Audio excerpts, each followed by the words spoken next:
എല്ലാവർക്കും വരാന്ത റൈസിൻ്റെ യൂട്യൂബ് ചാനലിലേക്ക് സ്വാഗതം. അപ്പോൾ നമ്മൾ SSC എല്ലാ റെയിൽവേയിൽ GK സീരീസ് സ്റ്റാർട്ട് ചെയ്തിട്ടുണ്ടായിരുന്നു. അപ്പോൾ അതിൻ്റെ ഫസ്റ്റ് നമ്മൾ കുറച്ച് സ്ട്രാറ്റജിക്കെയും അതും മസ്റ്റ് വാച്ച് ആയിട്ടുള്ള സീരീസാണ്. അതിനുശേഷം ഇന്ത്യൻ എക്കോണമിയിൽ, കാരണം ഇപ്പം ജോഗ്രഫി ആണെങ്കിൽ ഇന്ത്യൻ ജോഗ്രഫി, ഇപ്പം ഹിസ്റ്ററി ആണെങ്കിൽ ഇന്ത്യയുടെ പശ്ചാത്തലം വരുന്ന കാര്യങ്ങളിൽ കുറച്ചുകൂടെ കോൺസെൻട്രേറ്റ് ചെയ്ത് പഠിക്കേണ്ട പോർഷൻസാണ്. കാരണം അതിനാണ് കൂടുതൽ വെയിറ്റേജ്. പിന്നെ മാക്രോ മൈക്രോ ആയിട്ടുള്ള ബേസിക് എക്കണോമിക് ഡെഫിനിഷൻസ് കാണാൻ അത് പ്രീവിയസ് ഇയർ വഴി കവർ ചെയ്താൽ മതി. കുറച്ചായിട്ടേ ഉള്ളൂ. അതിന് കൂടുതലും വെയിറ്റേജ് വരുന്നത് ഇന്ത്യൻ എക്കോണമിയിലാണ്. അപ്പം ഇതിന് മുമ്പുള്ള എക്കണോമിക് പ്ലാനിങ്, നാഷണൽ ഇൻകം, ഇപ്പോൾ അഗ്രികൾച്ചർ ഇൻ ഇന്ത്യ. അപ്പോൾ ഇതിന് മുമ്പത്തെ 2 സെഷനും മസ്റ്റായിട്ട് വാച്ച് ചെയ്യണം.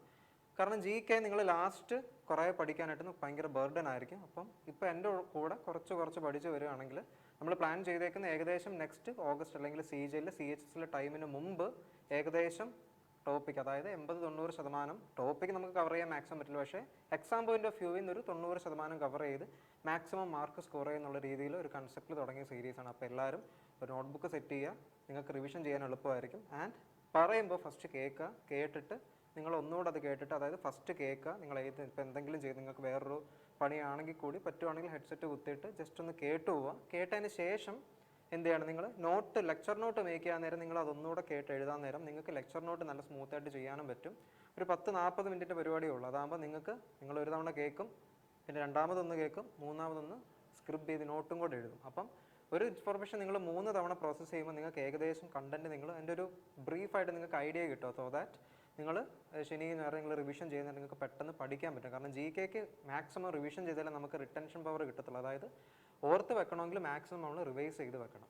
ഓക്കെ, അപ്പോൾ ഇന്നത്തെ ടോപ്പിക് അഗ്രികൾച്ചർ ഇൻ ഇന്ത്യയാണ്. നിങ്ങൾ മുടക്കം വരാതെ ദിവസം ഒരു 30 മിനിറ്റിനായിട്ട് ഡെഫിനറ്റ്ലി മാറ്റി വെക്കണം. സോ ദാറ്റ് നെക്സ്റ്റ് എക്സാം വരാൻ നേരം GK നമുക്കൊരു ഹഡിലായിട്ട് കിടക്കരുത്. ഓക്കെ, നിങ്ങൾ നോക്കി, നമ്മൾ അഗ്രികൾച്ചറിന് മുമ്പ് കുറച്ചുകൂടെ പോർഷൻ നേരത്തെ സെഷനിൽ നോക്കാനുണ്ടെന്ന് പറഞ്ഞത്. അപ്പോൾ അത് ഈ സെഷനിൽ നമുക്ക് നോക്കാം. അപ്പോൾ മുമ്പ് നമ്മൾ GDPയുടെ കാര്യം പറഞ്ഞു, GNPയുടെ കാര്യങ്ങൾ പറഞ്ഞു. അത് കഴിഞ്ഞിട്ട് ഇനിയിപ്പോൾ ആ ഒരു സെഷനിലും കൂടെ പറയാനുള്ള കുറച്ച് കാര്യങ്ങളുണ്ട്. അതിലൊന്ന് നമ്മളിപ്പം കാണുന്ന ഹ്യൂമൻ ഡെവലപ്മെൻറ്റ് ഇൻഡെക്സ്. അപ്പോൾ ഹ്യൂമൻ ഡെവലപ്മെൻറ്റ് ഇൻഡെക്സിൽ 3 കൺസെപ്റ്റ് നോക്കും. അതായത് ഒന്ന്, ഫസ്റ്റ് ഡയമെൻഷൻ എന്ന് പറഞ്ഞാൽ ലൈഫ് എക്സ്പെക്റ്റൻസി അറ്റ് ബർത്ത്, പിന്നെ അഡൽട്ട് ലിറ്ററസി റേറ്റും, പിന്നെ GDP per capita, purchasing power പാരിറ്റിയിൽ എസ്പെഷ്യലി ഇൻ US ഡോളേഴ്സിൽ. ഈ 3 പാരാമീറ്റേഴ്സ് വെച്ചിട്ട് ഹ്യൂമൻ ഡെവലപ്മെൻറ്റ് ഇൻഡെക്സ്, നമ്മൾ ഹ്യൂമൻ ഡെവലപ്മെൻറ്റ് ഇൻഡെക്സ് റാങ്ക് ഒക്കെ ഇറക്കാറുണ്ടല്ലോ. ഇന്ത്യ എത്രാമത് ഹ്യൂമൻ ഡെവലപ്മെൻറ്റ് നോക്കാൻ നേരം ഇന്ത്യ എത്രാമത്തെ സ്ഥാനം, അല്ലെങ്കിൽ 1ാം സ്ഥാനം US-ന്, ചൈന എന്നൊക്കെ പറയും നമ്മൾ കറണ്ട് അഫയേഴ്സിൽ വായിക്കാറുണ്ട്. അപ്പം ഹ്യൂമൻ ഡെവലപ്മെൻറ്റ് ഇൻഡെക്സ് മെയിൻലി മുഖവിലയ്ക്ക് എടുക്കുന്ന 3 ഡയമെൻഷൻസ് എന്ന് പറയുന്ന ഒന്ന് ഏതാ, life expectancy at birth, adult literature റേറ്റും, പിന്നെ ഏതാ GDP per capita at purchasing power parity in US dollars. അപ്പോൾ പർച്ചേസിംഗ് പവർ പാരിറ്റി എന്താണെന്നുള്ളതും GDP എന്താണെന്നുള്ളതും നമ്മൾ മുമ്പത്തെ സെഷനിൽ പറഞ്ഞിട്ടുണ്ടായിരുന്നു. അത് ഡെഫിനറ്റ്ലി കണ്ടേക്കണം, ഇല്ലെങ്കിൽ ഇത് പറയാൻ നേരം നമുക്കൊന്നും മനസ്സിലാവത്തില്ല. ഓക്കെ, അപ്പോൾ ഇൻഡെക്സ് എന്തിനെ base? This index is based on the human development approach. അതായത് ഇങ്ങനൊരു ഹ്യൂമൻ ഡെവലപ്മെൻറ്റ് ഇൻഡെക്സ് ഫോർമുലേറ്റ് ചെയ്യാൻ കാര്യം പാകിസ്ഥാനി എക്കണോമിസ്റ്റ് ആയിട്ടുള്ള മെഹബൂബ് ഉൾ ഹക്ക് 1990 ഹ്യൂമൻ ഡെവലപ്മെൻറ്റ് അപ്രോച്ച് നടത്തിയിട്ടുണ്ട്. അപ്പോൾ അദ്ദേഹത്തിൻ്റെ ഹ്യൂമൻ ഡെവലപ്മെൻറ്റ് അപ്രോച്ച്, അതിനെ ബേസ് ചെയ്ത് ഒരു ഇൻഡെക്സ് ഒക്കെ വേണമെന്നുള്ളൊരു രൂപരേഖ ആദ്യം ഏകദേശം തയ്യാറാക്കിയത് പാകിസ്ഥാനി എക്കണോമിസ്റ്റ് ആയിട്ടുള്ള മെഹബൂബ് ഉൾ ഹക്കാണ്. ഏത് വർഷം? 1990. അതിൻ്റെ ഭാഗമായിട്ടാണ് ഹ്യൂമൻ ഡെവലപ്മെൻറ്റ് ഇൻഡെക്സ് ഈ 3 ഡയമെൻഷൻസിനെ ചുറ്റിപ്പറ്റി ഇന്ന് കാണുന്ന രീതിയിൽ വന്നത്. ഓക്കെ, പിന്നെ ഇറ്റ് ഹാസ് ബീൻ യൂസ്ഡ്, അതായത് ഈ ഹ്യൂമൻ ഡെവലപ്മെൻറ്റ് ഇൻഡെക്സ് ഏത് സമയം മുതലാണ് നമ്മൾ യൂസ് ചെയ്യാൻ തുടങ്ങിയത്? യുണൈറ്റഡ് നേഷൻ ഡെവലപ്മെൻറ്റ് പ്രോഗ്രാം 1993 മുതൽ ഇതിനെ ഉപയോഗിക്കാൻ തുടങ്ങി. ഓരോ കൺട്രീസിനെ റാങ്ക് ചെയ്യാനും അവിടുത്തെ മനുഷ്യൻ്റെ ഡെവലപ്മെൻറ്റിനെ റാങ്ക് ചെയ്യാനൊക്കെ തുടങ്ങിയത് 1993 മുതലാണ്. ഏത് യൂസ് ചെയ്ത്? Human development index. അതായത് ഒരു 2010 വരെ ഏകദേശം വെയിറ്റ് ചെയ്യേണ്ടി വന്നു. സച്ച് ദാറ്റ് 2010 ആദ്യമായിട്ട് ഹ്യൂമൻ ഡെവലപ്മെൻറ്റ് ഇൻഡെക്സ് റിപ്പോർട്ട് ഇറക്കുന്നത്. എന്തിനെ ബേസ് ചെയ്ത്? ആ സമയത്തെ പാരാമീറ്റേഴ്സ്, ഇൻകം, അതായത് ഓരോ കൺട്രീസിലെ ആൾക്കാരുടെ income based on per capita, life expectancy and education, ഇതൊക്കെ വെച്ചിട്ട് അവിടുത്തെ ആൾക്കാരുടെ ജീവിത നിലവാരം, അല്ല അവിടുത്തെ ഒരു സ്റ്റാൻഡേർഡ് മനസ്സിലാക്കാനായിട്ട് നമുക്ക് സാധിക്കും. അപ്പോൾ അതിനെ ബേസ് ചെയ്തിട്ടുള്ള റിപ്പോർട്ട് 2010 ആദ്യമായിട്ട് ഇറക്കുന്നത്. ഓക്കെ, പിന്നെ യുണൈറ്റഡ് നേഷൻസ് ഡെവലപ്മെൻറ്റ് പ്രോഗ്രാം, UNDPയുടെ ഫുൾ ഫോം നമ്മൾ മുമ്പത്തെ സെഷനിൽ പറഞ്ഞിട്ടുണ്ടായിരുന്നു അതിനെപ്പറ്റി. യുണൈറ്റഡ് നേഷൻസ് ഡെവലപ്മെൻറ്റ് പ്രോഗ്രാമിൻ്റെ ഹെഡ് ക്വാർട്ടേഴ്സ് എവിടെയാണ്? Headquarter New York city, United States of America ആണ്. New York city, United States of America. പിന്നെ ഇതിൻ്റെ ഹെഡ് എന്ന് പറയുന്നത്, നിലവിൽ UNDP-യുടെ ഹെഡ് എന്ന് പറയുന്നത് ആരാണ്? റഹീം സ്റ്റെയ്നർ.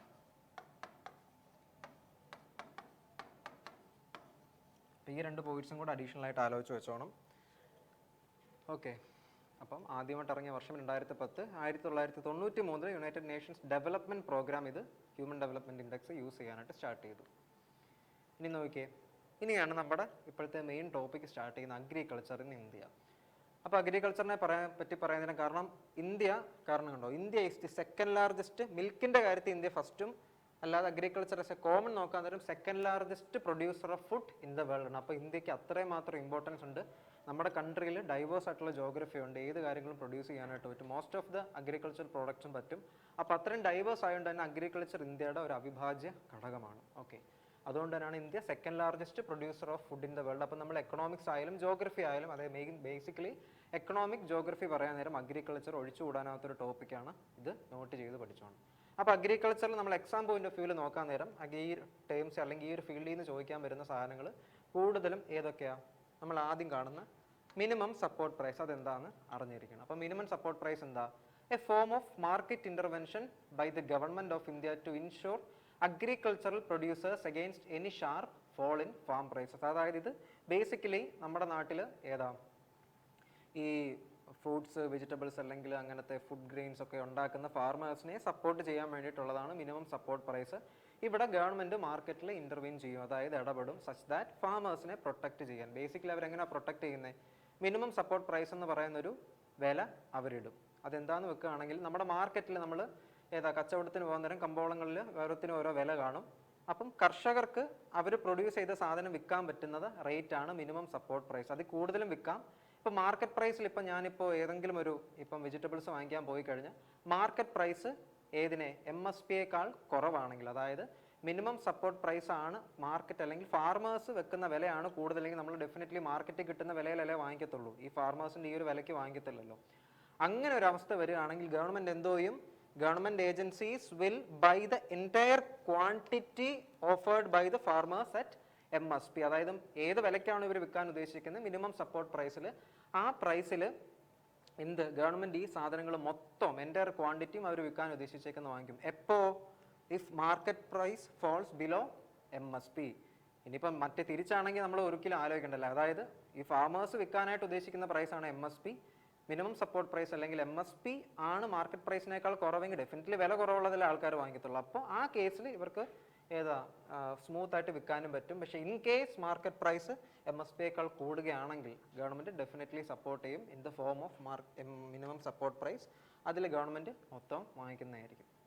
അപ്പോൾ ഈ ഒരു സംഭവം ആദ്യമായിട്ട് യൂസ് ചെയ്തത് 1966-67 കാലഘട്ടം. ഇത് ഏത് 5 ഇയർ പ്ലാൻ്റെ ടൈമിലായിരുന്നു? 3rd 5 year plan. ഇതും കൂടെ ആലോചിച്ച് വെച്ചോണം. 3rd FYP 5 ഇയർ പ്ലാനിൻ്റെ സമയത്താണ് ഫോർ വീറ്റിൻ്റെ കേസിലാണ് ഇതാദ്യമായിട്ട് നമ്മൾ യൂസ് ചെയ്യുന്നത്. ഓക്കെ അല്ലേ? അപ്പോൾ നമുക്ക് അടുത്ത പോയിന്റ് നോക്കുന്നതിന് മുമ്പ് നമ്മുടെ ഇൻസ്റ്റിറ്റ്യൂട്ടിൻ്റെ കോച്ചിങ് സ്റ്റൈൽസ് എങ്ങനെയാണെന്ന് നോക്കാം. അപ്പോൾ നമുക്ക് 6 ലെവൽ പ്രാക്ടീസ് മെത്തേഡ് ആയിരിക്കും. അതായത് ഓരോ ലെവലും കഴിയുന്നതനുസരിച്ച് ബൈ ദി എൻഡ് 6 ലെവൽ ആകുമ്പോഴേക്കും നമ്മളൊരു പ്രൊഫഷണൽ ആസ്പിറൻ്റ് ആയിട്ട് മാറുക എന്നുള്ളൊരു കൺസെപ്റ്റിൽ ഡിസൈൻ ചെയ്തേക്കുന്നതാണ്. അപ്പോൾ ആദ്യം നിങ്ങൾക്ക് ക്ലാസ്സസ് പ്രൊവൈഡ് ചെയ്യും. ഓരോ സബ്ജക്ട്സിനും അതിൻ്റേതായിട്ടുള്ള ഫാക്കൽറ്റീസ് നിങ്ങൾക്ക് ക്ലാസ് എടുത്തു തരും. അതിന് ശേഷം വരുന്നതാണ് സർക്കിൾ സിസ്റ്റം എന്ന് പറയുന്നത്. അതായത് നിങ്ങൾക്കൊരു കോമൺ ആയിട്ടൊരു പരീക്ഷ നടത്തിയിട്ട് അതിൻ്റെ അടിസ്ഥാനത്തിൽ നിങ്ങളെ ഗ്രൂപ്പാക്കി തിരിച്ച് നിങ്ങളെ സ്റ്റഡി ഗ്രൂപ്പ്സ് ആക്കും. എന്നിട്ട് നിങ്ങൾക്കൊരു മെൻറ്റർ സപ്പോർട്ടും കാണും. അതായത് നിങ്ങളെ ഗൈഡ് ചെയ്യാനും നിങ്ങളുടെ എക്സാം പോയിന്റ് ഓഫ് വ്യൂവിൽ നിന്നുള്ള ഡൗട്ട്സ് ക്ലാരിഫിക്കേഷനായിട്ട് മെൻറ്ററും കാണും. എന്നിട്ട് നിങ്ങൾക്കൊരു വർക്കൗട്ട് മെറ്റീരിയൽ മുമ്പ് ഏതാണോ ക്ലാസ് എടുത്തത് അല്ലെങ്കിൽ ക്ലാസ് കഴിയുന്നതിൻ്റെ മാതൃക അനുസരിച്ച് നിങ്ങൾക്ക് സർക്കിൾ മെറ്റീരിയൽ പ്രൊവൈഡ് ചെയ്യും. അപ്പോൾ നിങ്ങൾക്ക് കമ്പൈനായിട്ട് സ്റ്റഡി ചെയ്ത് എഫക്റ്റീവായിട്ടൊരു സ്റ്റഡി സെഷൻ കിട്ടുന്നതായിരിക്കും. അപ്പോൾ ഈ സെയിം മോഡലിൽ നടത്തുന്നതാണ് എക്സ്ട്രീം സർക്കിൾ അടുത്ത് വരുന്ന സെഷൻ. എക്സ്ട്രീം സർക്കിളിൽ കുറച്ചുകൂടെ ക്വാളിറ്റേറ്റീവ് ആയിട്ടുള്ള ക്വസ്റ്റ്യൻസും കുറച്ചുകൂടെ ടൈം കൂടിയ ഒരു സെഷൻ ആയിരിക്കും. കാരണം മെയിൻസ് ലെവൽ പ്രിപ്പറേഷൻ ആയിരിക്കും. അപ്പോൾ ക്വസ്റ്റ്യൻസിൻ്റെ എണ്ണവും കൂടും, ക്വസ്റ്റ്യൻസിൻ്റെ ക്വാളിറ്റിയും കൂടും. അവിടെ ബേസിക് നല്ല സെറ്റായിട്ട് മാത്രമേ നമ്മൾ എക്സ്ട്രീം സർക്കിളിൽ കയറാവുള്ളൂ. കാരണം കുറച്ചുകൂടെ സ്പീഡിലായിരിക്കും നമ്മൾ ആ സെഷൻ പോകുന്നത്. ബട്ട് യെറ്റ് ക്വാളിറ്റിക്ക് ഒരു ഭംഗവും വരുത്തത്തില്ല. അപ്പോൾ അവിടെയും നിങ്ങൾക്ക് നിങ്ങളുടെ സ്റ്റഡി മെമ്പേഴ്സ് കാണും. നിങ്ങളെ സർക്കിൾസ് ആയിട്ടായിരിക്കും ഇരുത്തുന്നത്, ഗ്രൂപ്പായിട്ട് ഇരുത്തും. നിങ്ങൾക്ക് അവിടെയും ഒരു മെൻറ്റർ സപ്പോർട്ട് ഡെഫിനറ്റ്ലി കാണും. പിന്നെ അടുത്തത് സൂപ്പർ ബാച്ച് ആണ്. സൂപ്പർ ബാച്ചും ഈ സെയിം രീതിയിൽ ഇത്രയും സെഷൻസ്, അതായത് 2, 3, 4 സെഷൻസ് നിങ്ങളെ സർക്കിൾസ് ആക്കി ഇരുത്തി നിങ്ങളുടെ കമ്പൈൻ സ്റ്റഡി ഉള്ള ഒരു രീതിയിലായിരിക്കും പോകുന്നത്. ഇത്രയും 3 സെഷൻസിലും നിങ്ങൾക്ക് മെൻറ്റർ സപ്പോർട്ട് ഡെഫിനറ്റ്ലി കാണും. പക്ഷേ എസ്പെഷ്യലി സൂപ്പർ ബാച്ച് എന്ന് പറയുന്ന നേരം ആ ഒരു എക്സാമിന് മാത്രം ഫോക്കസ് ചെയ്തുകൊണ്ടുള്ള ഒരു ബാച്ച് ആയിരിക്കും ഇനിയും വരാൻ പോകുന്നത്. ഇപ്പോൾ CPO നോട്ടിഫിക്കേഷൻ വിളിച്ചിട്ടുണ്ടല്ലേ. ഇപ്പോൾ CPO ആണെങ്കിൽ CPOയ്ക്ക് വേണ്ടി നമ്മുടെ ഇൻസ്റ്റിറ്റ്യൂട്ടിൽ ഇപ്പോൾ ഫോക്കസ് ബാച്ച് തുടങ്ങിയിട്ടുണ്ട്. പക്ഷേ ഡെഫിനറ്റ്ലി അറ്റ്ലീസ്റ്റ് ഇതിൽ 2 കംപ്ലീറ്റ് ചെയ്യണം. അല്ലെങ്കിൽ in case of emergency basic സർക്കിളെങ്കിലും കംപ്ലീറ്റ് ചെയ്താലേ നിങ്ങൾക്ക് സൂപ്പർ ബാച്ച് കയറി ഇരിക്കാൻ പറ്റും. കാരണം അത് ഇൻറ്റൻസ് ആയിട്ടുള്ള ഒരു വർക്കൗട്ട് സെഷൻ ആയിരിക്കും. ആ ഒരു എക്സാമിന് വേണ്ടി മാത്രമുള്ളൊരു ക്രാഷ് കോഴ്സ് പോലെ. അത് ഡയറക്റ്റ്ലി ക്രാഷ് കോഴ്സ് എടുക്കാൻ പറ്റത്തില്ല. കാരണം നിങ്ങൾക്ക് ബേസ് ഇല്ലെങ്കിൽ വിജയിക്കാൻ പറ്റത്തില്ല. അപ്പോൾ ബേസിക് സർക്കിൾസ് കഴിഞ്ഞ സ്റ്റുഡൻസിന് ആ 2 മാസം അല്ല മാക്സിമം 2 മാസം നിൽക്കുന്ന ആ ഒരു സൂപ്പർ ബാച്ച് കയറി കഴിഞ്ഞ് നല്ല ക്വാളിറ്റി ഉള്ളൊരു മോക്ക് മെറ്റീരിയൽ തരും. അവിടെ നിങ്ങൾക്ക് മെൻറ്റർ സപ്പോർട്ടാണ് നിങ്ങളെ സർക്കിൾസിലിരുത്തി ബൈ ദി എൻഡ് എക്സാമിന് ഒരു 5-6 ദിവസം മുമ്പ് തീരുന്ന ഒരു സെഷൻ ആയിരിക്കും. അപ്പോൾ എക്സാമിന് പോകുന്നേരം നിങ്ങൾക്ക് ഡെഫിനറ്റ്ലി അത് ഹെൽപ്ഫുൾ ആവും. And next is the real intensive program, റിപ്പ് എന്ന് പറയും. ഇപ്പോൾ റിപ്പിൽ ബേസിക്കലി എന്താ, നമ്മൾ ഇപ്പോൾ എക്സാം ഒക്കെ കഴിഞ്ഞു, ഇനി അടുത്ത എക്സാം നോട്ടിഫിക്കേഷൻ എക്സാം വരാൻ സമയമുണ്ടെങ്കിൽ ഡെഫിനറ്റ്ലി സമയം കൂടുതലുണ്ടെങ്കിൽ നമ്മൾ ഇരുന്ന് പഠിക്കുന്ന ശീലം കുറച്ച് ആൾക്കാർക്ക് കാണത്തില്ല. ആ ഒരു ഇത് മാറി പകരം ഒരു സെഷനിൽ കയറി ഇരുന്ന എങ്ങനെയും ഒന്ന് ധൈര്യം സംഭരിച്ച് പഠിക്കാമെന്നുള്ളൊരു മോട്ടീവ് കിട്ടാൻ വേണ്ടിയിട്ട് ഭാഗമായിട്ടാണ് റിയൽ ഇൻറ്റൻസീവ് പ്രോഗ്രാം ഇടുന്നത്. അതായത് നിങ്ങൾക്ക് ഓൾറെഡി നിങ്ങൾ ചെയ്ത് വെച്ചത് താഴെ പോകാതിരിക്കുക, അതായത് ലെവൽ താഴെ പോകാതിരിക്കാൻ നിങ്ങളെ റിയൽ ഇൻറ്റൻസീവ് പ്രോഗ്രാം ഹെൽപ്പ് ചെയ്യും. ആൻഡ് ഫൈനൽ സെക്ഷൻ എന്ന് പറയുന്നത് മോക്ക് ഇൻ്റർവ്യൂ ആണ്. അപ്പം ബാങ്ക് എക്സാംസിന് SBI PO ആയാലും RBI ഗ്രേഡ് B ആണെങ്കിലും ഓരോ ഓഫീസർ പോസ്റ്റിനൊക്കെ മോക്ക് ഇൻ്റർവ്യൂസ് ഉണ്ട്, പേഴ്സണാലിറ്റി ടെസ്റ്റ്, ഫൈനൽ സെഷൻ. അതിൻ്റെയും കൂടെ പെർഫോമൻസിൻ്റെ അടിസ്ഥാനത്തിലായിരിക്കും നിങ്ങളെ സെലക്ട് ചെയ്യുന്നത്. അപ്പോൾ അതിന് റിയൽ ടെസ്റ്റിന് പോകുന്നതിന് മുമ്പ് നിങ്ങൾ ഡെഫിനറ്റ്ലി എന്തൊക്കെ ചോദിക്കും, എങ്ങനെയൊക്കെ റെസ്പോണ്ട് ചെയ്യണമെന്നുള്ളൊരു എക്സ്പോഷർ നിങ്ങൾക്ക് മോക്ക് ഇൻ്റർവ്യൂ സെഷൻ വഴി കിട്ടുന്നതായിരിക്കും. അപ്പോൾ നോക്കിയേ, 2 ടൈപ്പ് ഓഫ് അഡ്മിഷൻ നമുക്കുണ്ട്, ഒന്ന് ഓഫ്ലൈനും ഒന്ന് ഓൺലൈനും. അപ്പം നിങ്ങളുടെ കംഫർട്ട് ഏതാണോ അതിനനുസരിച്ച് തന്നേക്കുന്ന നമ്പറിൽ കോൺടാക്ട് ചെയ്തിട്ട് ഇന്ന് തന്നെ പ്രിപ്പറേഷൻ ഡെഫിനറ്റ്ലി സ്റ്റാർട്ട് ചെയ്യുക. ഓക്കെ അല്ലേ? ഇതിന് അടുത്ത പോയിന്റ് നോക്കിയേ, അതായത് announced at the beginning of the sowing season. എപ്പോഴാണ് മിനിമം സപ്പോർട്ട് പ്രൈസ് ഓരോ ഗവൺമെൻറ്റും അല്ല നമ്മുടെ നാട്ടിൽ ഗവൺമെൻറ് സെൻട്രൽ ഗവൺമെൻറ് എപ്പോഴാണ് മിനിമം സപ്പോർട്ട് പ്രൈസ് അനൗൺസ് ചെയ്യുന്നത്? ഇന്ന ക്രോപ്പിന് ഇന്ന അതായത് ഇപ്പം റാബിയും ഖാരിഫും ക്രോപ്സ് കാണും അല്ലേ. അപ്പം അതിൻ്റെയൊക്കെ മിനിമം സപ്പോർട്ട് പ്രൈസ് ഇവർ അനൗൺസ് ചെയ്യുന്നത് ഏത് സമയത്താണ്? At the beginning of sowing season on the basis of the recommendations of the commission of agricultural cost and prices. അപ്പോൾ commission for agricultural cost and prices എന്ന് പറയുന്ന കമ്മിറ്റിയാണ് ഇതിൻ്റെ വില നിശ്ചയിക്കുന്നത്, അല്ലെങ്കിൽ അതിൻ്റെ റെക്കമെൻഡേഷൻസിൻ്റെ അടിസ്ഥാനത്തിലാണ് വില നിശ്ചയിക്കുന്നതും. എപ്പോഴാണ് ഇത് പറയുന്നതല്ല അനൗൺസ് ചെയ്യുന്നത്? At the beginning of sowing season. അതാലോചിച്ച് നോക്കണം. പിന്നെ commission for agricultural cost and price എന്ന് പറയുന്ന സംഘടനയുടെ ആദ്യത്തെ പേരെന്ന് പറയുന്ന അഗ്രികൾച്ചറൽ പ്രൈസ് കമ്മീഷൻ എന്നാണ്. ഇത് ആദ്യം അഗ്രികൾച്ചറൽ പ്രൈസ് കമ്മീഷൻ,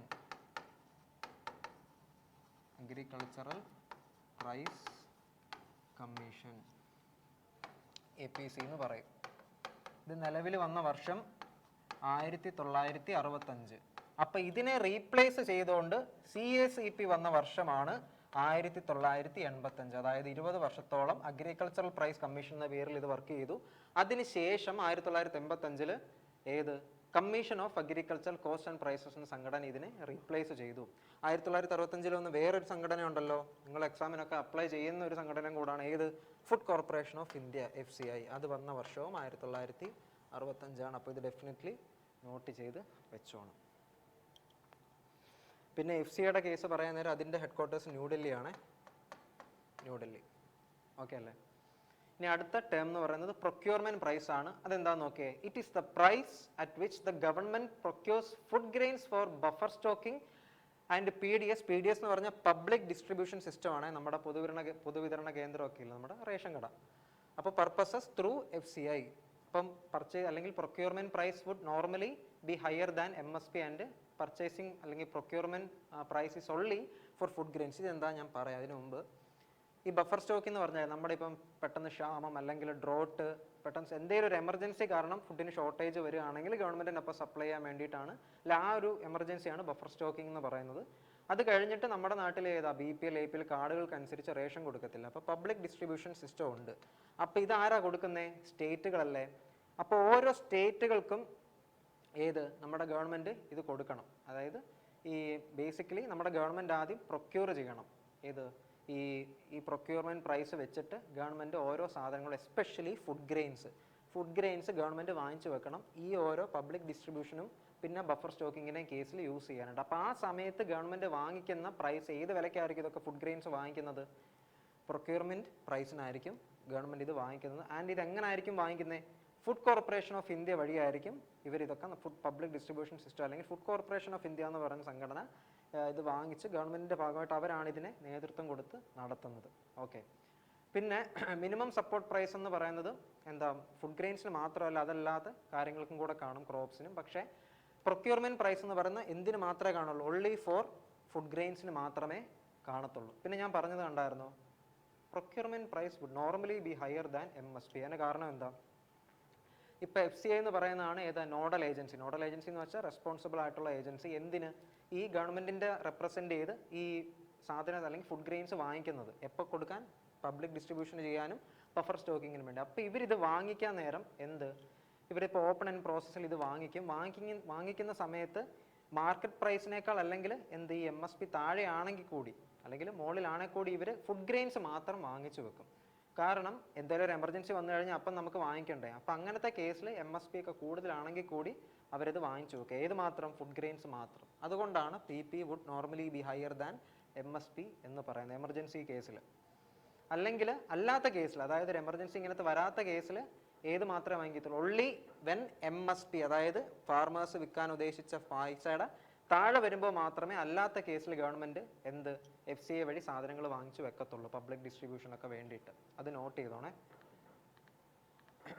ഇനി നോക്കി, FCI കണ്ടക്ട്സ് ഞാൻ നേരത്തെ പറഞ്ഞ open ended procurement in case of wheat and rice. Wheat and റൈസിന് വേണ്ടിയിട്ട് FCI ആയിരിക്കും ഓപ്പൺ എൻഡഡ് പ്രൊക്യൂർമെന്റ് നടക്കുന്നത്. അതായത് നമ്മളിങ്ങനെ നമ്മുടെ വീറ്റും റൈസും ഓരോ ഫാർമേഴ്സും കൊണ്ടുവരുന്നത് ഇന്ന വിലയ്ക്ക് വാങ്ങിച്ചു വെക്കുന്നത് FCI ആയിരിക്കും. And government will buy only when market price falls below MSP. നേരത്തെ പറഞ്ഞ പോയിന്റ് നോട്ട് ചെയ്തോണേ. അതായത് സാധാരണ എമർജൻസി അല്ലാത്ത കേസിൽ എപ്പോൾ മാർക്കറ്റ് പ്രൈസ് കച്ചവടത്തിന് വെക്കുന്ന കമ്പോളത്തിൽ കച്ചവടത്തിന് വെക്കുന്ന വിലയിൽ താഴെ വരുമ്പോൾ, അതായത് അത് MSPയുടെ താഴെ വരുമ്പോൾ മാത്രമേ ഗവൺമെൻറ് ഇത് വാങ്ങിക്കത്തുള്ളൂ. ഇനി നോക്കി, അടുത്തത് നാഫഡ് എന്ന് പറയുന്ന ഓർഗനൈസേഷനാണ്, National agricultural marketing federation of India. എന്താണ് National agricultural marketing federation of India? And it is responsible for oil seeds. FCI എന്തിനാ റെസ്പോൺസിബിൾ? വീറ്റ് ആൻഡ് റൈസ് എങ്കിൽ നാഫഡ് എന്തിനാ responsible? Oil seeds, pulses and cotton. ഇതൊക്കെ പ്രൊക്യൂർ ചെയ്ത്, അതായത് ഇങ്ങനത്തെ buffer സ്റ്റോക്കിങ്ങിന് അല്ലെങ്കിൽ public distribution അല്ലെങ്കിൽ ഇത് ആൾക്കാരുടെ കയ്യിൽ നിന്ന് വാങ്ങിച്ചിട്ട് വിൽക്കുന്നത് അല്ലെങ്കിൽ ബേസിക്കലി പ്രൊക്യൂർ ചെയ്ത് വെക്കാനുള്ള നോഡൽ ഏജൻസി എന്ന് പറയുന്നത് നാഫഡിനായിരിക്കും. അതിൻ്റെ ഫുൾ ഫോം എന്താ? National agricultural marketing federation of India. നാഫഡിൻ്റെ തലസ്ഥാനവും എവിടെ തന്നെയാണ്? ന്യൂ ഡൽഹിയാണ്. പിന്നെ നാഫഡിന് അതിൻ്റെ ഇത് പറയുന്നത് നമ്മൾ ചെയറും കൂടെ കറണ്ട് അഫയേഴ്സിന് ഈയിടെ ചോദിച്ചൊരു ചോദ്യം കൂടാണ്. അതിൻ്റെ ചെയർമാൻ എന്ന് പറയുന്നത് ബിജേന്ദർ സിംഗ് ആണ്. ബിജേന്ദർ സിംഗ്. ഏതിൻ്റെ ചെയർമാൻ? നാഫഡിൻ്റെ. ഓക്കെ അല്ലേ? അത് നോട്ട് ചെയ്തേക്കണേ.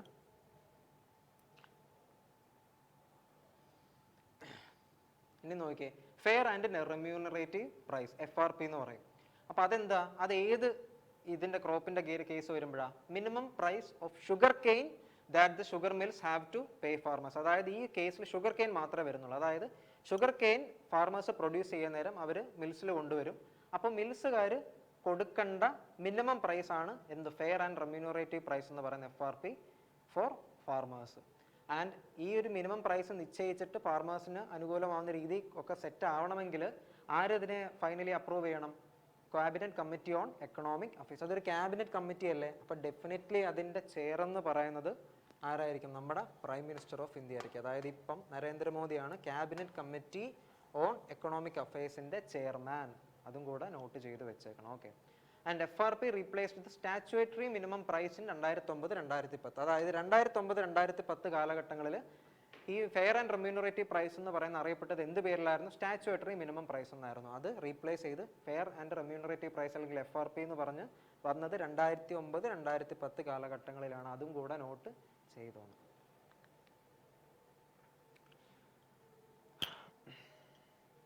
ഇനി നോക്കിയേ, ഇഷ്യൂ പ്രൈസ്.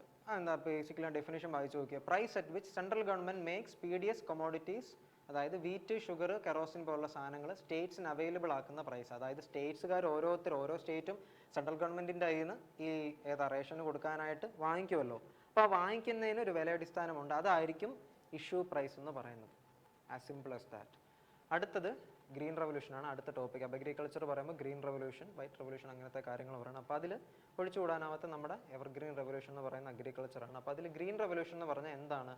നമ്മുടെ അതുവരെ എക്സിസ്റ്റ് ചെയ്ത കർഷക രീതിയൊക്കെ മാറ്റി കുറച്ചുകൂടെ ഹൈ ഈൽഡിങ് വെറൈറ്റി സീഡ്സും ട്രാക്ടേഴ്സും പെസ്റ്റിസൈഡ്സും ഫെർട്ടിലൈസേഴ്സും, അതായത് കുറച്ചുകൂടെ മോഡേൺ ടെക്നോളജി യൂസ് ചെയ്യാൻ തുടങ്ങി നമ്മുടെ അഗ്രികൾച്ചറിനെ ബൂം ചെയ്യാനായിട്ട് തുടങ്ങിയ ഒരു സമയമാണ്. അതാണ് ഗ്രീൻ റവല്യൂഷൻ്റെ പ്രത്യേകത. ആൻഡ് ഗ്രീൻ റവല്യൂഷൻ എന്ന പദം കോയിൻ ചെയ്ത വ്യക്തിയായ ഡോക്ടർ വില്യം ഗൗഡെ. അപ്പോൾ പേര്, ഇങ്ങനൊരു പേര് കോയിൻ ചെയ്ത വ്യക്തിയുടെ പേര് ഡോക്ടർ വില്യം ഗൗഡെ. അപ്പം അതിൻ്റെ കൺസെപ്റ്റ് എന്ന് പറയുന്നത് ഈ ഫസ്റ്റ് വന്നേക്കുന്ന പോയിന്റാണ്.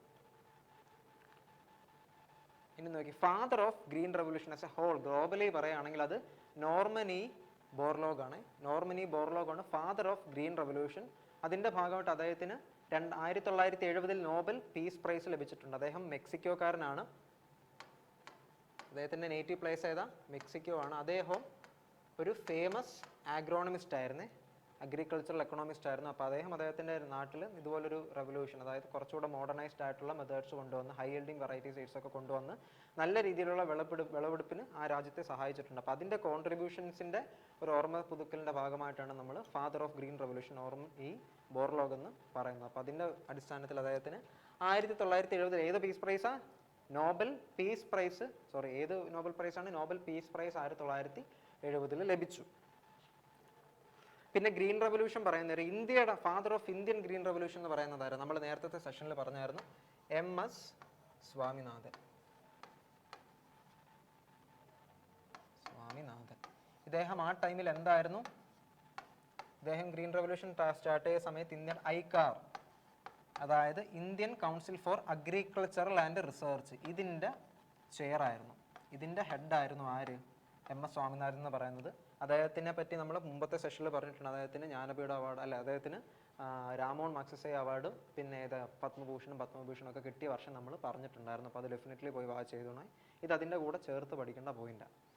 അപ്പോൾ പിന്നെ ഗ്രീൻ റവല്യൂഷൻ്റെ കാര്യം പറയാൻ നേരം, ഇന്ത്യയിൽ ഗ്രീൻ റവല്യൂഷൻ വന്നപ്പോൾ അത് ഫണ്ട് ചെയ്തതേ 3 ആൾക്കാരാണ്. ഒന്ന് US ഗവൺമെൻറ്റും, അതായത് ഇന്ത്യയിൽ ഗ്രീൻ റവല്യൂഷൻ ഫണ്ട് ചെയ്തത് US ആൻഡ് ഇന്ത്യൻ ഗവൺമെൻറ്. പിന്നെ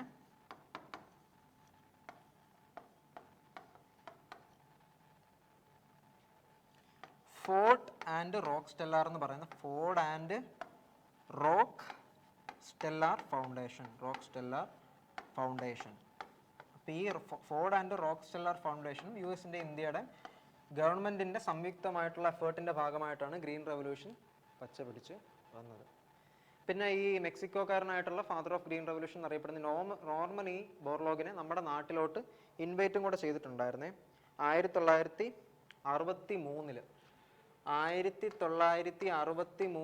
നോർമൻ ഇ ബോർലോഗിനെ ഇന്ത്യയിലോട്ട് ഇൻവൈറ്റ് ചെയ്തു. എന്തിന്? ഇന്ത്യയും കുറച്ചുകൂടെ അഗ്രികൾച്ചർ സെറ്റ് ആവുന്നതിൻ്റെ ഭാഗമായിട്ട്. അപ്പോൾ അദ്ദേഹത്തിൻ്റെ റെക്കമെൻഡേഷൻസ് പ്രകാരം നമ്മൾ വീറ്റിൽ 2 ഹൈ ഈൽഡിങ് വെറൈറ്റി, അതായത് ഡ്വാർഫ് വേരിയൻസ് എന്ന് പറയും. ഇന്ത്യയിൽ ഡ്വാർഫാണ്, ഡ്വാർഡല്ല, സെമി ഡ്വാർഫ് വേരിയൻസ് ആയിട്ടുള്ള ലെർമ രാജോ ആൻഡ് സൊനാറ 64. എന്തൊക്കെയാ? ലെർമ രാജോ ആൻഡ് സൊനോറ 64 എന്ന് പറയുന്ന 2 semi dwarf variance of wheat നമ്മൾ ഇൻട്രൊഡ്യൂസ് ചെയ്തു. അതിൻ്റെ ഭാഗമായിട്ട് ഹൈ ഈൽഡ് തരാൻ തുടങ്ങി. അപ്പോൾ അതിൻ്റെ ഒരു കാര്യം കൂടെ നിങ്ങൾ നോട്ട് ചെയ്തു. 1963 അദ്ദേഹത്തെ ഇന്ത്യ ഇൻവൈറ്റ് ചെയ്തത്. പിന്നെ ഓരോ പേരുകൾ പഠിച്ചു വെച്ചോണം. ഗ്രീൻ റവല്യൂഷൻ എന്ന് പറയുമ്പോൾ ആസ് എ ഹോൾ പറയുന്നതാണ്. യെല്ലോ റവല്യൂഷൻ എന്ന് പറഞ്ഞാലോ ഓയിൽ സീഡ്സിനെ, അതായത് ഓയിൽ സീഡ്സിൻ്റെ ഏതാ മോഡേൺ ടെക്നോളജി യൂസ് ചെയ്തിട്ടുള്ള ഒരു ഉന്നമനത്തിൻ്റെ പേരാണ് യെല്ലോ റവല്യൂഷൻ എന്ന് പറയുന്നത്. മിൽക്ക്, ഡെഫിനറ്റ്ലി മിൽക്ക് എന്ന് പറഞ്ഞാൽ വൈറ്റ് റവല്യൂഷൻ ആയിരിക്കും. ഫിഷ് എന്ന് പറഞ്ഞാലോ ബ്ലൂ റവല്യൂഷൻ ആയിരിക്കും. ആൻഡ് പിങ്ക് റവല്യൂഷൻ കാണിക്കുന്നത് ഷ്രിമ്പ്, മീറ്റ്, ഒണിയൻ, മെഡിസിൻ, ഈ ഒരു ബിസിനസ് മേഖലയാണ്. ആൻഡ് ബ്രൗൺ റവല്യൂഷൻ എന്ന് പറയുന്നത് നോൺ കൺവെൻഷണൽ എനർജി റിസോഴ്സസോ ലെതറും പിന്നെ കൊക്കോ. അപ്പോൾ ഇതിൻ്റെ ഒരു റവല്യൂഷൻ്റെ ഇതിൻ്റെ ഈ ഫീൽഡ് വരുന്നതാണ് ബ്രൗൺ റവല്യൂഷൻ കാണിക്കുന്നത്. കറക്റ്റ് നോട്ട് ചെയ്തേക്കണേ. യെല്ലോ ഓയിൽ സീഡ്സ്, വൈറ്റ് എന്ന് പറയുന്നത് മിൽക്ക്, ബ്ലൂ റവല്യൂഷൻ എന്ന് പറയുന്നത് ഫിഷ്, പിങ്ക് റവല്യൂഷൻ എന്ന് പറയുന്നത് shrimp, meat, onion, medicine, brown revolution എന്ന് പറയുന്നത് കൊക്കോ, ലെതർ അല്ലെങ്കിൽ നോൺ കൺവെൻഷണൽ എനർജി റിസോഴ്സസ്. പിന്നെ ഗ്രേ റവല്യൂഷൻ എന്ന് പറഞ്ഞാൽ ഫെർട്ടിലൈസർ ആണ്. ഗോൾഡൻ റവല്യൂഷൻ എന്ന് പറഞ്ഞാൽ ഹോർട്ടിക്കൾച്ചർ അല്ലെങ്കിൽ ഹണി. അപ്പോൾ അത് ആലോചിച്ച് നോക്കല്ലോ, ഗോൾഡൻ കളറിലാണല്ലോ. ഗോൾഡൻ റവല്യൂഷൻ ഹണിയാണ്. ബ്ലാക്ക് റവല്യൂഷൻ എന്ന് പറഞ്ഞാൽ പെട്രോളിയം, കൽക്കരി, ആ സാധനങ്ങളൊക്കെ. പിന്നെ ഗോൾഡൻ ഫൈബർ റവല്യൂഷൻ ഉണ്ട്. തിരിഞ്ഞു പോകല്ലേ, ഗോൾഡൻ ഫൈബറും ഗോൾഡൻ റവല്യൂഷനും. ഗോൾഡൻ ഫൈബർ എന്ന് പറഞ്ഞാൽ ജൂട്ട്, വെറും ഗോൾഡൻ റവല്യൂഷൻ എന്ന് പറഞ്ഞാൽ ഹണി. ആൻഡ് റെഡ് റെവല്യൂഷൻ എന്ന് പറഞ്ഞാൽ പേരിൻ്റെ അല്ലെങ്കിൽ പേരിനകത്തുള്ളതുപോലെ തന്നെ ടൊമാറ്റോ, റെഡ് കളറിലല്ലേ ടൊമാറ്റോ, അപ്പോൾ റെഡ് റെവല്യൂഷൻ എന്ന് പറഞ്ഞാൽ ടൊമാറ്റോ. ഇതല്ലാതെ കുറച്ച് കാര്യങ്ങളും കൂടെ നോട്ട് ചെയ്തേക്കണം. സർക്കുലാർ റെവല്യൂഷൻ എന്ന് പറഞ്ഞാൽ സർക്കുലാർ റെവല്യൂഷൻ പൊട്ടറ്റോ.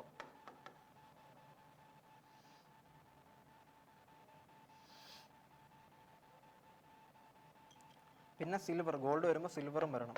സിൽവർ ഫൈബറും ഉണ്ട്, സിൽവറും ഉണ്ട്. സിൽവർ റെവല്യൂഷൻ എന്ന് പറഞ്ഞാൽ എഗ് പൗൾട്രി ഫാമിംഗ് ആണ്. എഗ് അല്ലെങ്കിൽ പൗൾട്രി ആണ് സിൽവർ റെവല്യൂഷൻ. ഇനി സിൽവർ ഫൈബർ റെവല്യൂഷൻ ഉണ്ട്. സിൽവർ ഫൈബർ റെവല്യൂഷൻ അതെന്ന് പറയുന്നത് എന്തിനെ കാണിക്കും? കോട്ടനെ കാണിക്കുവേ. അഡീഷണൽ പോയിന്റ് വല്ലതും ഉണ്ടോ? ഓക്കെ. ഇനി ഫൈനലി ഇത്രയും പോയിന്റ്സ് നോട്ട് ചെയ്യണം. ആൻഡ് എവർഗ്രീൻ റെവല്യൂഷൻ എന്ന് പറഞ്ഞാൽ agriculture as a whole. Okay അല്ലേ? ഇതിൽ അടുത്തത് to accelerate white revolution national dairy development. അതായത് ഈ വൈറ്റ് റെവല്യൂഷൻ എന്ന് പറഞ്ഞല്ലോ, അത് ആക്സിലറേറ്റ് ചെയ്യുന്നതിൻ്റെ ഭാഗമായിട്ട് national dairy development board operation flood എന്ന് പറയുന്നൊരു ആക്ഷൻ സ്റ്റാർട്ട് ചെയ്തു 1970. ഈ 1970 പ്രസക്തി എന്തായിരുന്നു? തൊട്ട് മുമ്പ് ഞാൻ പറഞ്ഞിട്ടുണ്ടായിരുന്നല്ലോ. എന്തായിരുന്നു? നോർമൻ ഇ ബോർലോഗ് അല്ലെങ്കിൽ father of green revolution as A globally അറിയപ്പെടുന്ന വ്യക്തിക്ക് നോബൽ പീസ് പ്രൈസ് കിട്ടിയ വർഷമാണ്. അപ്പോൾ ഇങ്ങനെ കൂടെ കണക്ട് ചെയ്തോണേ. അപ്പോൾ ഓപ്പറേഷൻ ഫ്ലഡ് 1970 എന്തിൻ്റെ ഭാഗമായിട്ടാണ്? വൈറ്റ് റെവല്യൂഷൻ അല്ലെങ്കിൽ മിൽക്ക് ഇൻഡസ്ട്രി ഒന്ന് ഉത്തേജിപ്പിക്കുന്നതിൻ്റെ ഭാഗമായിട്ടാണ് national dairy development board operation flood എന്ന് പറയുന്ന ഒരു സംവിധാനം കൊണ്ടുവന്നത് 1970. അതിൻ്റെ വൈറ്റ് റെവല്യൂഷൻ പറയുമ്പോൾ ഡെഫിനറ്റ്ലി നമ്മൾ ആലോചിച്ച് നോക്കേണ്ട പേരാണ് doctor Varghese Kurian. He is the father of white revolution in India. അപ്പോൾ അദ്ദേഹത്തിൻ്റെ ബർത്ത് ആനിവേഴ്സറി ആണ് നവംബർ 26. അത് നമ്മൾ നാഷണൽ മിൽക്ക് ഡേ ആയിട്ട് ആചരിക്കുന്നുണ്ട്. അപ്പം വർഗീസ് കുര്യൻ്റെ കാര്യം പറയുമ്പോൾ നമ്മൾ അഡീഷണൽ കുറച്ച് അദ്ദേഹത്തിന് അത്രയും ഫേമസ് പേഴ്സൺ ആണ്. അപ്പോൾ അദ്ദേഹത്തിന് കിട്ടിയ അവാർഡ്സ് നമ്മൾ നോക്കണം. രാമോൺ മാഗ്സസെ അവാർഡ് ഏത് വർഷം കിട്ടി? 1963. പിന്നെ ഇദ്ദേഹത്തിനും വേൾഡ് ഫുഡ് പ്രൈസ് എന്ന് പറയുന്ന അഗ്രികൾച്ചർ ഇൻഡസ്ട്രിയിൽ നോബൽ പ്രൈസ് എന്നും കൂടെ അറിയപ്പെടുവേ. World food price 1989. പിന്നെ നമ്മുടെ സെക്കൻഡ് ഹയസ്റ്റ് സിവിലിയൻ അവാർഡായിട്ടുള്ള പത്മവിഭൂഷൺ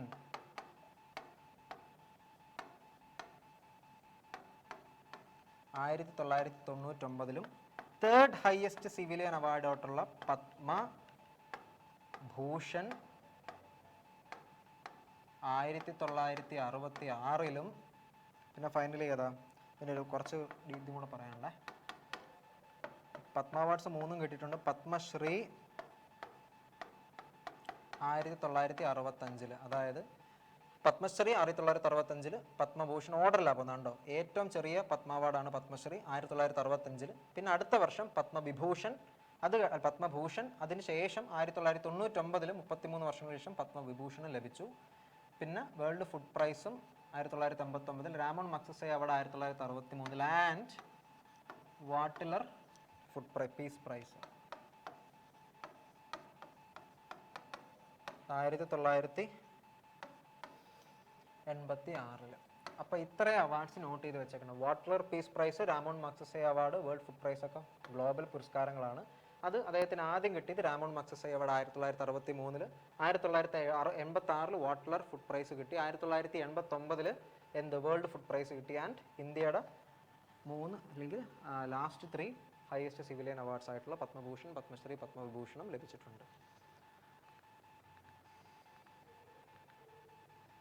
ഇനിയും കിസാൻ, അതായത് നമുക്ക് അഗ്രികൾച്ചർ നമ്മുടെ പ്രൈമറി സെക്ടർ ആണല്ലോ. അപ്പോൾ അതിനെ എങ്ങനെ ഡെവലപ്പ് ചെയ്യാം എന്നുള്ളതിൻ്റെ ഭാഗമായിട്ട് കുറേ നമ്മളിപ്പോൾ പ്രയോറിറ്റി സെക്ടർ ലെൻഡിങ് ഉണ്ടല്ലോ, കടം കൊടുക്കുന്നതും അല്ലെങ്കിൽ അതിൻ്റെ ഭാഗമായിട്ടൊക്കെ നബാർഡിൻ്റെ പ്രയോറിറ്റി സെക്ടർ ലെൻഡിങ് ഒക്കെ നമ്മുടെ അഗ്രികൾച്ചറാണ്. Agriculture top പ്രയോറിറ്റിയിലുള്ളതാണ്. അപ്പോൾ അത് ഡെവലപ്പ് ചെയ്യുന്നതിൻ്റെ ഭാഗമായിട്ടുണ്ടായ ഒരു സാധനമാണ് കിസാൻ ക്രെഡിറ്റ് കാർഡ് സ്കീം. അത് ആലോചിച്ച് വെച്ചോണം. ഇതിൻ്റെ ഫൈനൽ പോയിൻ്റാണ്. 1998 കിസാൻ ക്രെഡിറ്റ് കാർഡ് സ്കീം വന്നിട്ടുണ്ട്.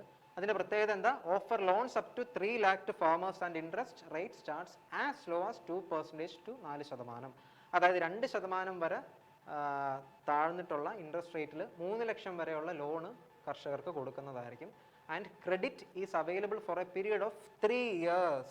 And repayment can be done once the harvest is done. അതായത് വിളവെടുപ്പ് കഴിഞ്ഞതിന് ശേഷം മാത്രം നമ്മൾ റീപേ ചെയ്ത് തുടങ്ങിയാൽ മതി. ആൻഡ് ഇതിന് 3 വർഷം വരെ സമയമുണ്ട്. ഈ 3 വർഷം വരെ ക്രെഡിറ്റ് നമുക്കിങ്ങനെ കടം ലോൺ കിട്ടിക്കൊണ്ടിരിക്കും.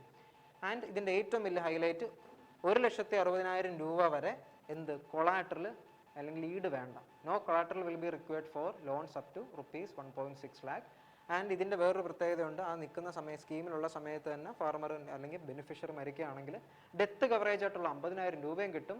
ആൻഡ് അതർ റിസ്ക്സിന് അതിൻ്റെ റിസ്കിൻ്റെ ഡെപ്ത് അനുസരിച്ച് 25,000 രൂപയും കിട്ടുന്നതായിരിക്കും. പോയിന്റ്സ് നോട്ട് ചെയ്തേക്കണേ. അപ്പോൾ നമ്മുടെ ഇന്നത്തെ സെഷൻ ഇവിടെ വൈൻഡപ്പ് ആവുകയാണ്. അപ്പോൾ അഗ്രികൾച്ചർ ഇന്ത്യ എന്ന് പറയുന്ന ജോഗ്രഫിയിൽ എക്കണോമിക് ജോഗ്രഫി എന്ന് പറയുന്ന ഒരു ടോപ്പിക്കും കൂടെ നമ്മൾ പഠിക്കാൻ നേരം പറയുന്നതായിരിക്കും. അപ്പോൾ ഇതൊക്കെ നിങ്ങൾ ആ സമയത്ത് റിവൈസ് ചെയ്ത് പൊക്കണം. അപ്പോൾ നോട്ട് മസ്റ്റായിട്ടും വേണം. സ്വല്പമായിട്ട് എന്നോട് പഠിച്ചു പൊക്കോണം. ഞാൻ പറഞ്ഞു നമ്മൾ ഏകദേശം CGL CHS ആ ഒരു ഓഗസ്റ്റ് സെപ്റ്റംബർ ടൈമിൽ GK പെട്ടെന്ന് റിവൈസ് ചെയ്യാൻ പറ്റണമെങ്കിൽ കുറച്ചായിട്ട് പഠിച്ചു പൊക്കോണം. അപ്പോൾ അടുത്ത ടോപ്പിക്കായിട്ട് നമുക്ക് വീണ്ടും കാണാം. അതുവരേക്കും ബൈ.